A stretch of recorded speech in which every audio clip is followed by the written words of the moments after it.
U markazda o'ynay oladi. Chap qanotdan tashqari himoya chizig'ining barcha pozitsiyalarida bemalol harakat qiladi. Uning ko'rish qobiliyati aql bovar qilmas darajada kuchli, mustahkam, barqaror, jismoniy tayyorgarligi esa prime davridagi Kyle Walkerga o'xshaydi.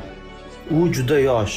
O'zbekistondan Fransiyaga keldi. Keyin esa bu yerga o'tdi va biz uchun qiyin kechgan mavsumda ham moslashdi. Bizdagi harakatlar va o'yin uslubimizga u tezda moslasha oldi. U hayratlanarli va tez o'rganadi. Ha, menimcha siz ham sezasiz, u klubda ko'p yillar davomida eng yaxshi transferlardan biri bo'ladi.